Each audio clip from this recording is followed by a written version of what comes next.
Olá, alunos do curso de Licenciatura em Química EAD. Sejam muito bem-vindos a mais uma web aula da disciplina de Química Analítica 2. Na aula de hoje, nós continuaremos o estudo da gravimetria com o tópico Gravimetria parte 2, tá ok? Continuaremos e finalizaremos. No entanto, vamos fazer alguma pequena revisão da última aula.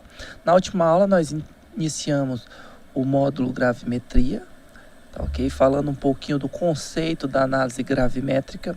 A análise que vocês devem estar lembrados se baseia na medida da massa ou peso do meu analito de interesse em uma composição conhecida, tá bom?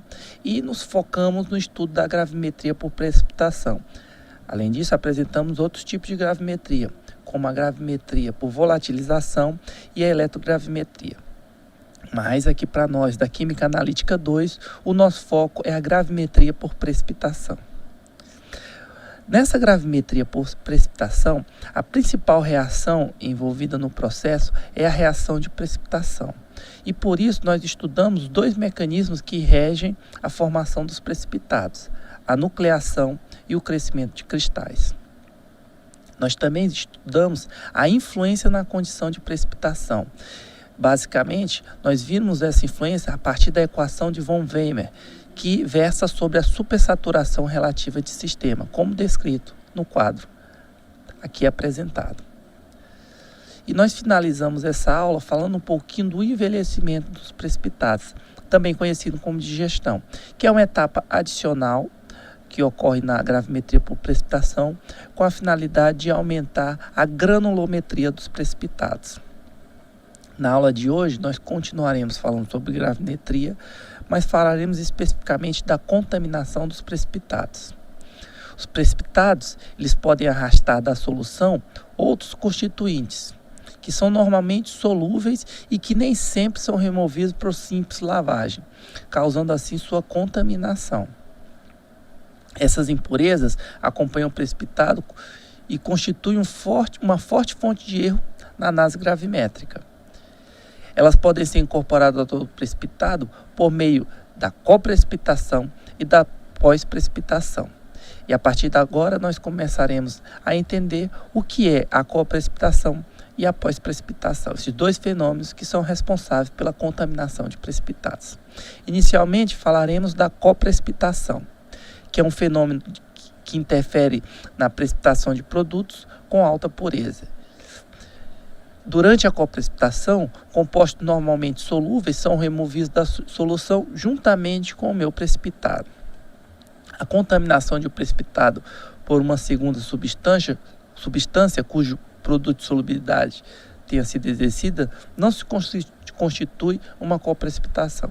Ou seja, para se constituir uma coprecipitação, a gente precisa ter a contaminação do precipitado, a precipitação de uma solução solúvel juntamente com o meu analito de interesse.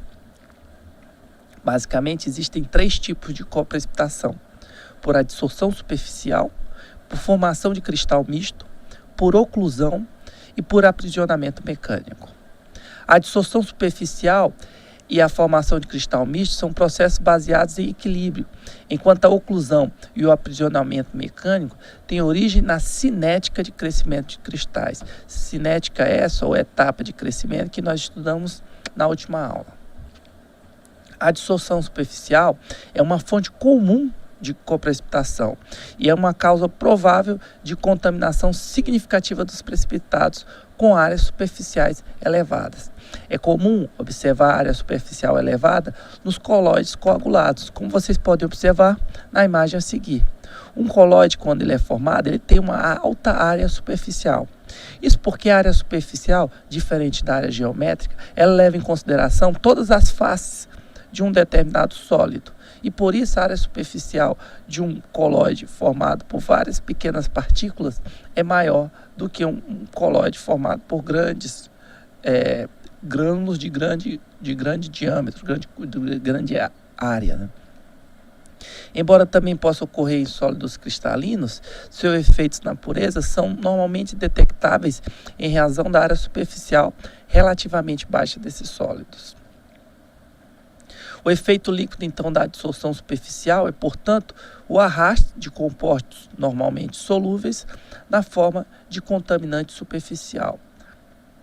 Como exemplo, nós temos o arraste do nitrato de prata, que é um composto solúvel usado como agente de precipitação para precipitar o cloreto de prata, ou seja, o arraste do nitrato de prata juntamente com o seu precipitado cloreto de prata. Isso configura, então, uma coprecipitação. Okay? E esse nitrato de prata ele vai ser arrastado porque ele vai se adsorver na superfície do cloreto de prata, que é um precipitado que apresenta características coloidais devido à sua granulometria. Uma maneira de minimizar essa contaminação é utilizar, por exemplo, a digestão ou a reprecipitação. Isso porque durante a digestão, como nós vimos na aula passada, quando falamos sobre envelhecimento de precipitados, ocorre a solubilização das partículas menores e a sua reprecipitação sobre as partículas maiores, eliminando assim impurezas e produtos solúveis que possam estar adsorvidos ou aprisionados no meio do meu precipitado. Uma outra forma de coprecipitação é a formação de cristal misto.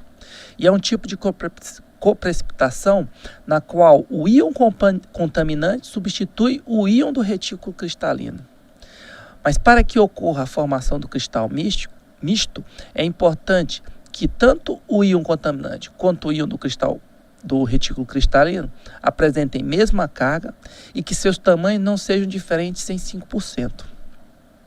Como exemplo de formação de cristal misto, nós temos aqui elementos de mesma classe cristalina, como o fosfato de magnésio e potássio e o fosfato de magnésio e amônio.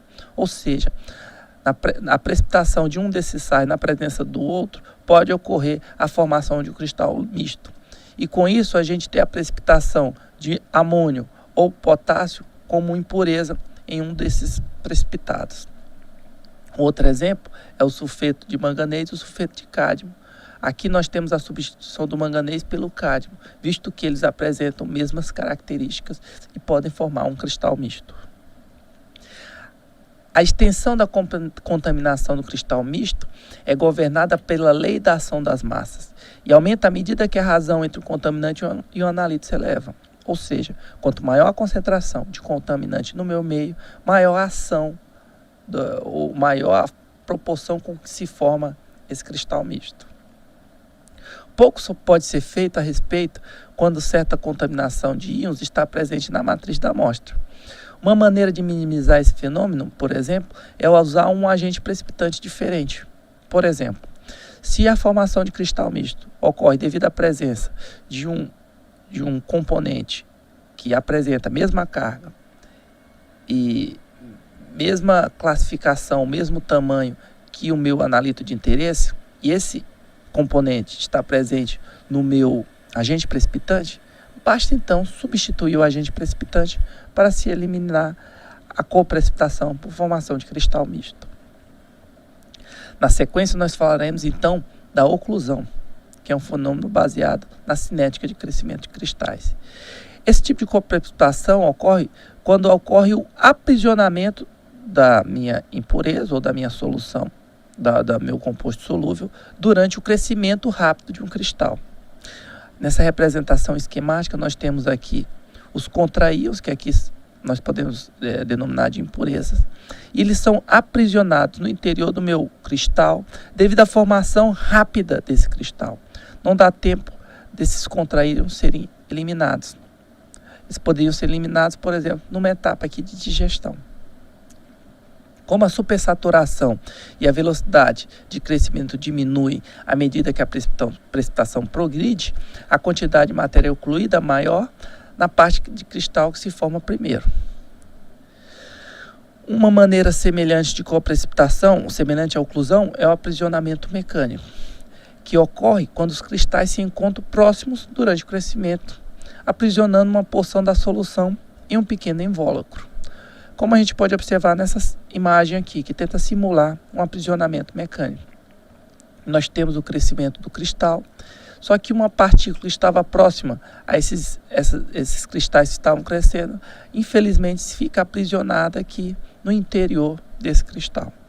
Tanto a oclusão quanto o aprisionamento mecânico são mínimos quando a velocidade de formação do precipitado é lenta. Por isso que a gente destacou na última aula que é importante se trabalhar com precipitação lenta e com elevadas temperaturas. Isso ocorre porque nessas condições nós temos regimes de baixa supersaturação.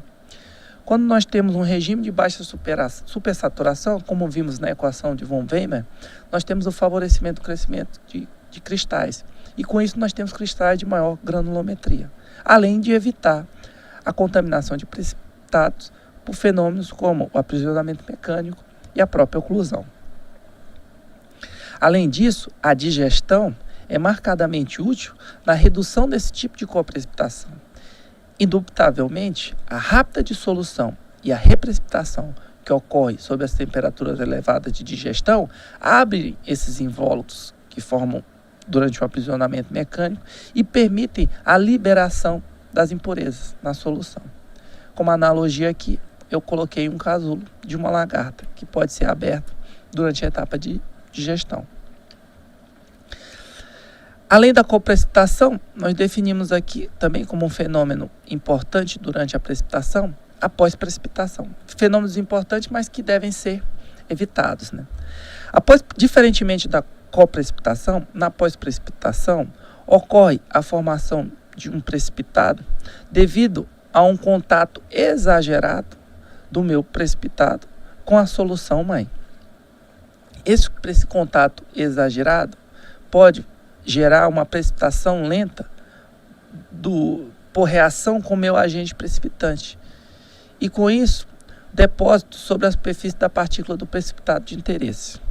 Isso nós denominamos de pós-precipitação. Um exemplo clássico de pós-precipitação é o processo que ocorre quando o oxalato de cálcio, que é o cálcio é o meu analito de interesse, precipitando na forma de oxalato, é precipitado na presença de magnésio. O oxalato de magnésio, que também forma precipitado, não precipita de imediato, porque ele apresenta uma tendência a formar soluções supersaturadas. Se reagimos íons oxalatos com íons cálcio na presença de magnésio, mas fizermos uma filtração imediata, nós podemos eliminar a contaminação com o magnésio. Isto porque esse magnésio só vai precipitar na presença do oxalato com elevados tempos de repouso. Por exemplo, tempos superiores a 1 hora. Tá ok? E se ocorrer esse contato excessivo do meu precipitado com a solução mãe, provavelmente vai ocorrer a precipitação do magnésio, que irá contaminar o precipitado de cálcio. Como a gente pode observar nessa equação aqui. Nós temos o oxalato reagindo tanto com o cálcio como com o magnésio para tempos superiores a 1 hora. Um outro tópico muito importante dentro da análise gravimétrica é a precipitação a partir de soluções homogêneas.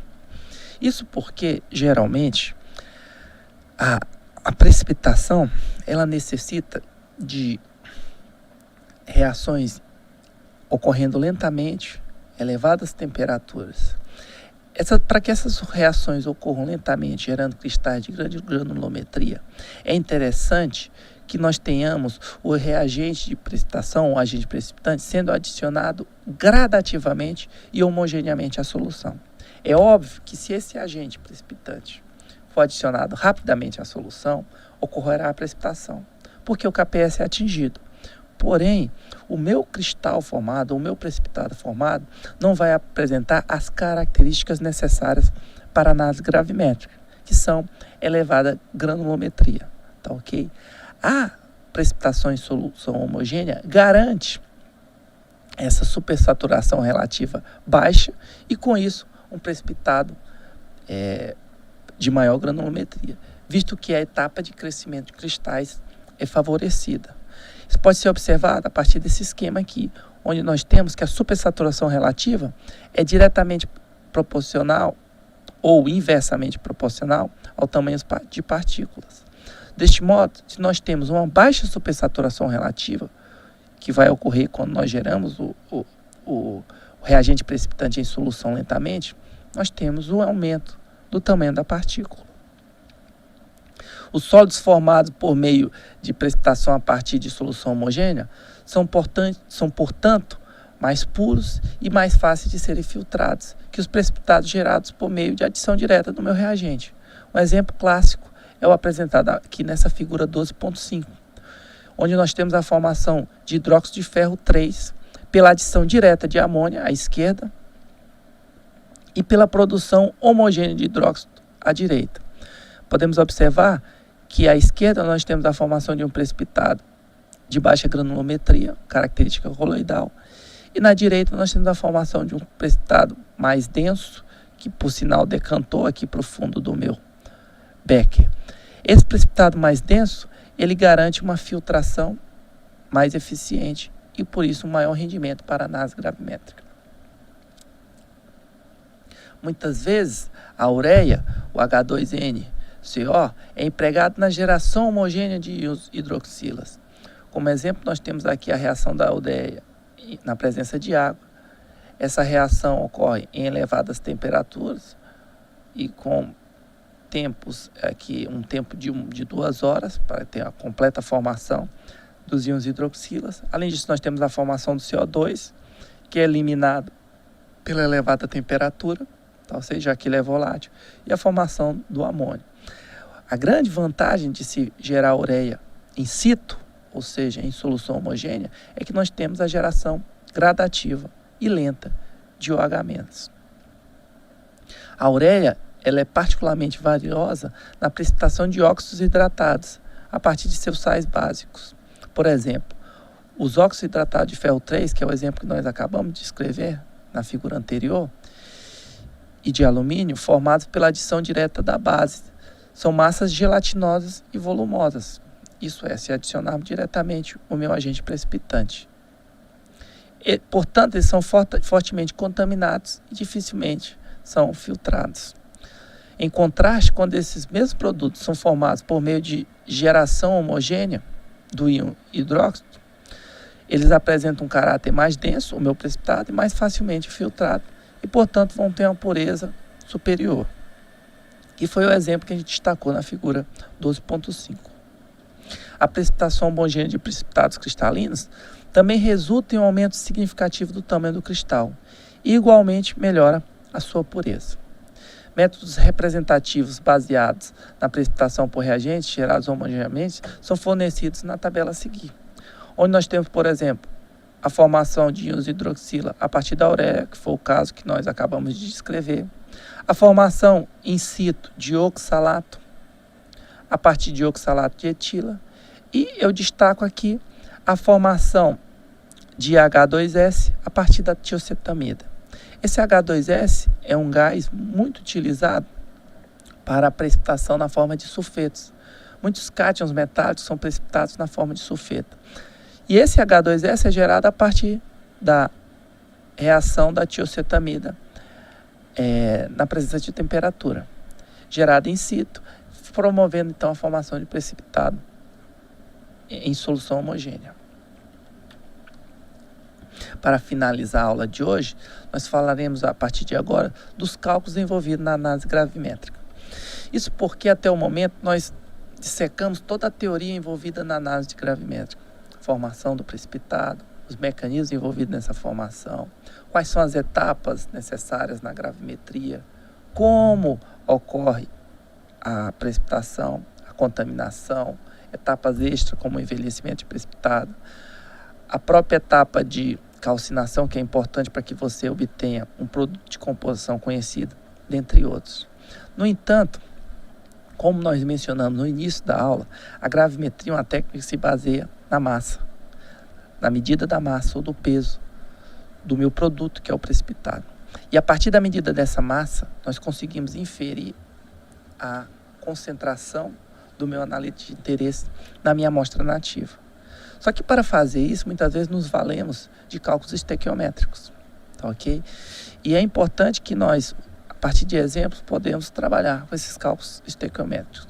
Isso porque a análise gravimétrica ela vai resultar, então, na medida da massa da amostra ou da massa de um produto de composição conhecida. Inicialmente aqui nós temos o exemplo 1, onde o cálcio presente em uma amostra de 200 ml de água natural foi determinado pela precipitação do cátion na forma de oxalato de cálcio. Nós adicionamos um agente precipitante, ou íons oxalatos, na presença de uma solução, uma amostra de água natural que apresenta cálcio, e formou-se o precipitado oxalato de cálcio. Esse precipitado foi então lavado, filtrado, lavado e calcinado, tá ok? Em um cadinho, cuja massa do cadinho vazia é de 26,6002 gramas. A massa do cadinho cheio, ou seja, na presença do meu precipitado de composição conhecida, que é o óxido de cálcio, que é o produto da degradação térmica do oxalato de cálcio, foi de 26,7134 gramas. O problema então é que você calcule a concentração de cálcio em água em unidade de gramas por 100 ml de água. O primeiro passo então é determinar a massa do meu precipitado. Para isso, eu tenho então que a massa do meu cadinho vazio mais a massa do precipitado formado é de 26,7134 gramas. Por outro lado, a massa do cadinho vazio é de apenas 26,6002 gramas. Então, a massa do meu precipitado vai ser justamente a subtração do cadinho vazio menos o cadinho cheio. Ou seja, a massa do meu óxido de cálcio é de 0,1132 gramas. Para resolver esse problema, como eu quero determinar a concentração de cálcio na minha amostra, e eu tenho aqui um precipitado na forma de óxido de cálcio, eu tenho que estabelecer uma relação estequiométrica entre o cálcio, 2+, e o óxido de cálcio. Só que para estabelecer essa relação estequiométrica, eu não posso trabalhar com a massa em gramas. Eu devo trabalhar em número de mols, é mais simples. Isso porque eu sei que 1 mol de cálcio está presente em 1 mol de óxido de cálcio. Como eu preciso trabalhar com unidades em mol, eu tenho então que determinar a quantidade de mols ou quantidade de matéria de cálcio. Para fazer isso, eu vou partir da massa de óxido de cálcio, 0,1132 gramas de óxido de cálcio, e vou multiplicar pela relação 1 mol de cálcio equivale a 56,077 gramas de óxido de cálcio, que é a massa molar do óxido de cálcio. Observem que eu estou colocando a massa em gramas no denominador, porque eu quero eliminar a massa em gramas do numerador, que está aqui marcado em azul. Na sequência, eu vou multiplicar aqui pela relação estequiométrica. 1 mol de cálcio equivale a 1 mol de óxido de cálcio. Com isso, eu posso eliminar gramas de óxido de cálcio por gramas de óxido de cálcio e mols de óxido de cálcio por mol de óxido de cálcio. E com isso eu vou ter a quantidade de cálcio 2+, ou seja, o número de mols de cálcio 2+, que estão presentes em 0,1132 gramas de óxido de cálcio. Esse valor corresponde a 2,0186 vezes 10 a menos 3 mols de cálcio. Acontece que o problema, ele pede para você encontrar a concentração de cálcio 2+, em massa, não em número de mols. Portanto, nós temos que a concentração é dada por 2,0186 vezes 10 a menos 3 mols de cálcio, dividido por 200 ml de amostra, que é o meu volume da amostra. Eu vou multiplicar, então, por 40,078 gramas de cálcio, que equivale a 1 mol de cálcio. Isso é a massa molecular do cálcio 2+. E multiplicar pelo 100 ml, já que ele quer a concentração em 100 ml e não em 200 ml. Com isso, eu posso, então, cancelar mols de cálcio com mols de cálcio e obter o meu resultado final em gramas por 100 ml. Ou seja, realizando aqui a multiplicação, vou encontrar uma concentração de cálcio 2+ de 0,04045 gramas por 100 ml. Tá ok? Esse tipo de operação, onde nós colocamos no denominador a unidade que nós queremos cancelar, é conhecida como fator de conversão. Caso vocês tenham dificuldade em resolver problemas dessa maneira, vocês podem resolver também por regra de 3. Esses fatores de conversão nada mais são do que regras de 3, tá ok? Podem resolver por regra de 3 ou por fator de conversão. Fiquem à vontade para resolver da melhor forma possível, tá ok? No exemplo 2, nós temos que o minério de ferro foi analisado pela dissolução de uma amostra de 1,324 gramas em ácido clorídrico concentrado. A solução resultante foi diluída em água e o ferro 3 foi precipitado na forma de óxido de ferro hidratado, que é o Fe2O3 hidratado, pela adição de amônia. Após a filtração e a lavagem, o resíduo foi calcinado a alta temperatura e obteve-se 0,5394 gramas de óxido de ferro não hidratado, ou seja, puro. Nós tínhamos então 1,324 gramas de minério de ferro, realizamos a precipitação e a calcinação e obtemos um óxido de ferro puro com a massa, um precipitado de 0,5394 gramas.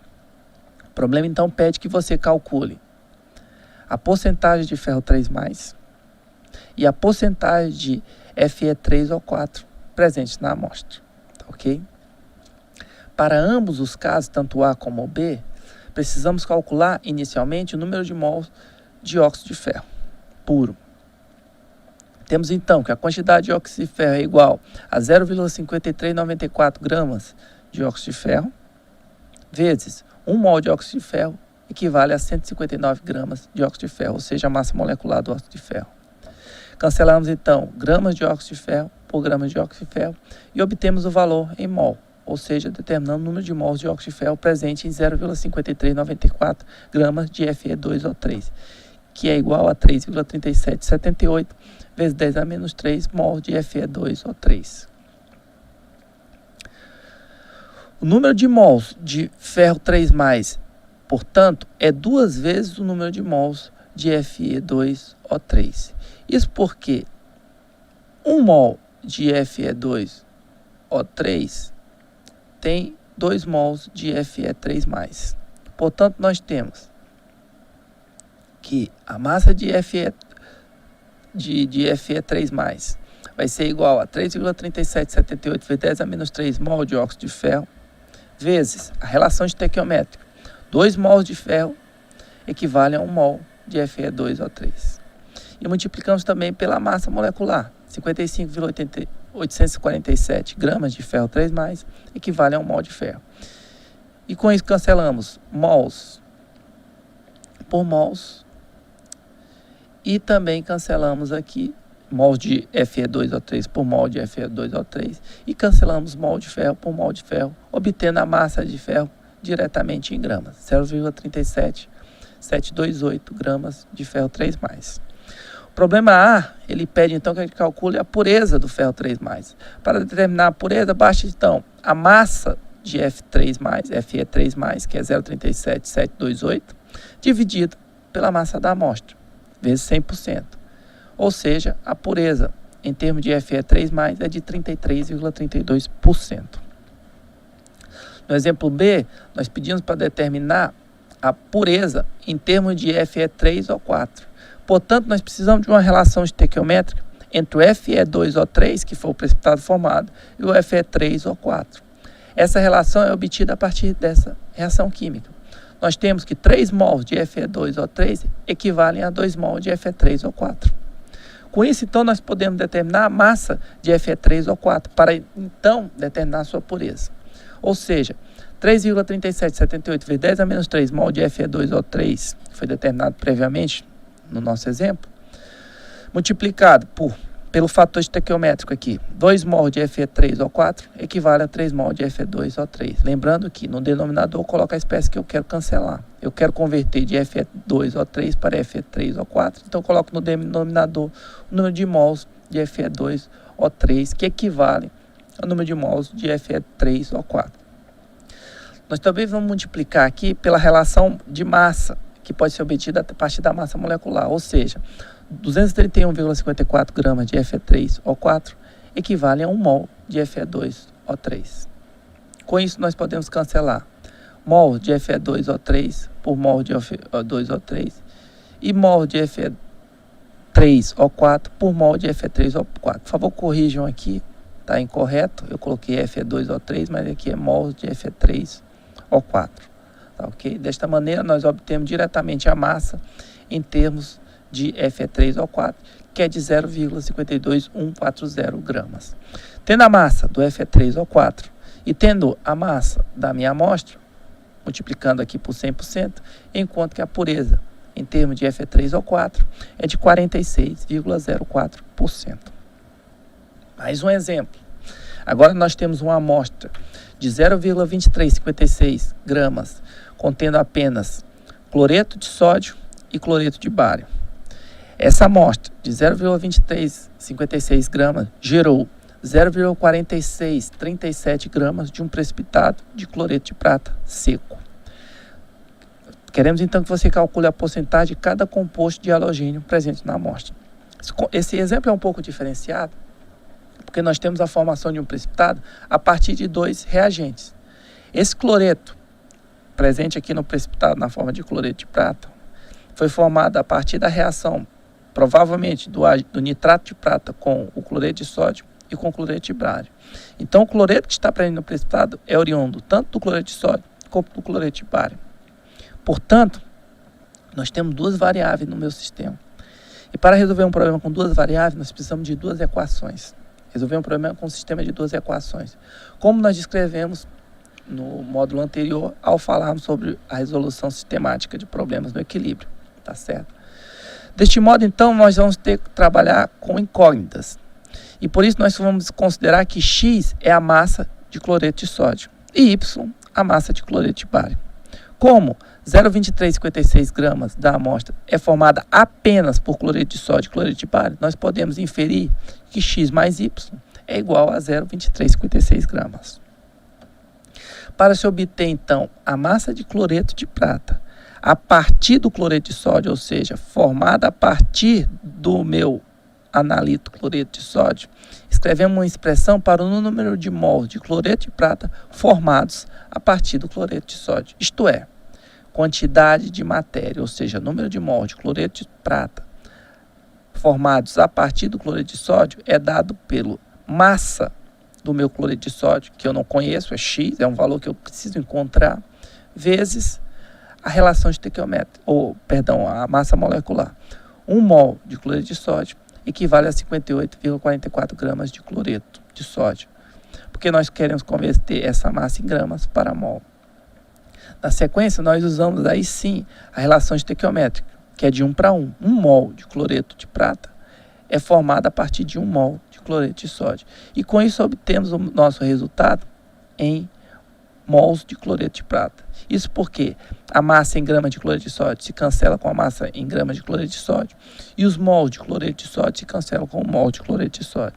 E a quantidade de cloreto de prata do cloreto de sódio vai ser dada diretamente como sendo 0,017111 x mols de cloreto de prata. O passo seguinte, então, é converter essa massa de mols para gramas. Ou seja, a massa do cloreto de sódio do cloreto de prata a partir do cloreto de sódio é dada por 0,017108 vezes x mols de cloreto de prata vezes 146,32 gramas de cloreto de prata dividido por 1 mol de cloreto de sódio. Agora nós queremos eliminar o termo mol, por isso que ele vem aqui para baixo. E nós multiplicamos aqui pela massa obtida a partir da massa molecular. Ou seja, a massa de cloreto de sódio obtida a partir do cloreto de prata obtida a partir do cloreto de sódio é igual a 2,4524 x gramas de cloreto de prata. O mesmo deve ser feito com o cloreto de bário, mesmo procedimento. No entanto, para o cloreto de bário, nós chamamos essa massa de Y, ou seja, nós vamos determinar a quantidade de cloreto de prata a partir do cloreto de bário. E nós temos que 1 mol de cloreto de bário equivale a 208,23 gramas de cloreto de bário, ou seja, a sua massa molecular. Nós temos uma outra relação estequiométrica agora, porque 2 mols de cloreto de prata são formados a partir de 1 mol de cloreto de bário. Isso porque nós temos 2 cloretos, 2 íons cloro no cloreto de bário e apenas 1 no cloreto de prata. Então, 2 mol de cloreto de bário são formados a partir de 1 mol de cloreto de prata. Desta maneira, podemos cancelar gramas de cloreto de bário com gramas de cloreto de bário e mol de cloreto de bário com mol de cloreto de bário, obtendo a quantidade de cloreto de prata que formou-se a partir do cloreto de bário diretamente em mols, que é igual a 9,605 vezes 10 a menos 3 y mols de cloreto de prata. passo seguinte, então, é transformar essa massa em gramas, tá ok? Para isso, basta multiplicar o termo que acabamos de encontrar pela massa molecular do cloreto de prata, para cancelarmos mol com mol e obter a massa diretamente em gramas. 1,3766 y gramas de cloreto de prata, tá ok? Como 0,4637 gramas de cloreto de prata originam-se dos dois compostos, podemos então escrever que 2,4524x mais 1,3766x equivale a 0,4637, ok? Já que essa massa de precipitado se originou a partir desses dois termos que acabamos de deduzir. E com isso nós encontramos a segunda equação. Lembrando que x mais y é igual à massa da minha amostra que a gente tinha apresentado anteriormente. Essa primeira equação que nós apresentamos anteriormente, ela pode ser reescrita em função de y, como sendo igual a 0,2356 menos x. Se nós substituirmos, então, esse termo y na segunda equação, nós obtemos que 2,4524x é igual a 1,3766 vezes y, que é 0,23 menos x. E tudo isso vai ser igual a 0,4637. Resolvendo, então, esse rearranjo, nós temos que x, que equivale à massa de cloreto de sódio, é igual a 0,12960 gramas.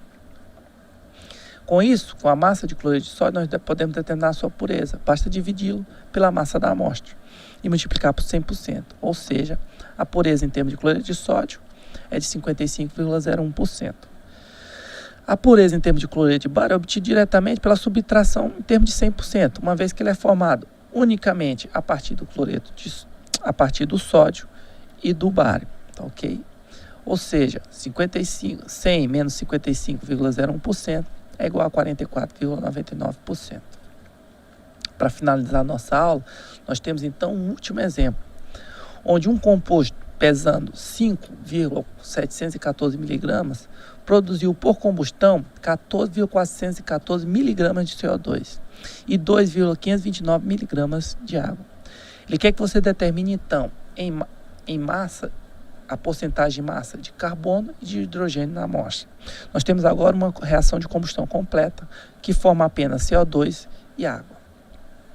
Um mol de CO2 contém 1 mol de carbono. Portanto, nós temos que a quantidade de carbono na amostra, ou seja, o número de mol de carbono na amostra, equivale à quantidade de CO2, o número de mol de CO2 na amostra. E ambos podem ser obtidos a partir da relação 14,414 vezes 10 a menos 3, que é a massa dada inicialmente em miligramas, já convertida para gramas, vezes a minha massa molecular, relação da massa molecular, ou seja, 1 mol de CO2 equivale a 44,010 gramas de CO2. Com isso, nós convertemos essa massa de CO2 em mol de CO2. Ok? Ou seja, a quantidade de amostra, o número de mols em termos de carbono na amostra é de 3,275 vezes 10 a menos 4 mol de CO2 ou de carbono, uma vez que eles estão numa relação estequiométrica de 1 para 1. A massa de carbono pode então ser determinada na sequência. Basta então novamente multiplicar por um novo fator aqui de conversão.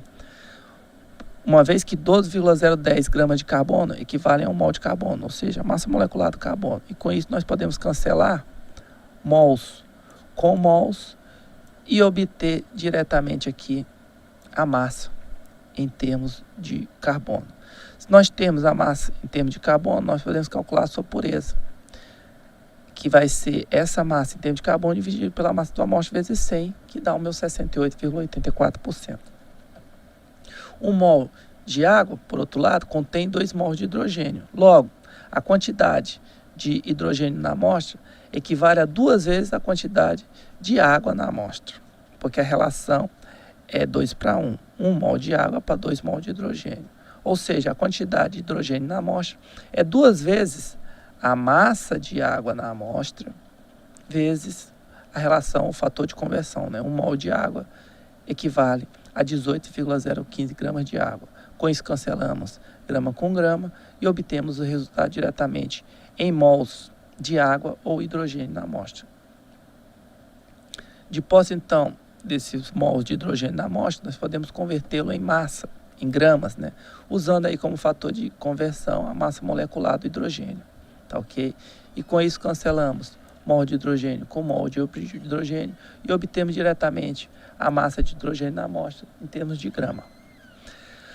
Para finalizar então esse exemplo, nós temos que a porcentagem de hidrogênio na amostra vai ser dado como a massa em gramas dividido pela massa da amostra vezes 100%, que é então 4,952%. Como atividade de nível 1, nós testamos aqui o questionário online 2, que é um exercício semelhante ao exemplo 3 que nós acabamos de apresentar para vocês. Esse questionário deve ser efetuado na plataforma até as 23 horas e 55 minutos do dia 13/9, tá ok? E como atividade nível 3, nós temos uma postagem de atividades, que é a postagem do construindo e fixando o conhecimento do módulo 3. Eu já deixei o gabarito parcial na plataforma, tá ok? Com os resultados os resultados finais das questões, tá bom? E também deve ser entregue até as 23 horas e 55 minutos do dia 13/9. Para a próxima aula, nós teremos então nossa primeira avaliação teórica, que versará sobre o módulo 1, princípio de química analítica, módulo 2, erros e tratamento de dados analíticos, e o módulo 3, gravimetria. Na aula seguinte, a avaliação, nós falaremos então de volumetria de neutralização, parte 1, onde falaremos um pouquinho sobre princípios básicos de acidez, basicidade, pH de soluções e soluções tampões. Uma ótima semana a todos, um bom feriado e até a próxima.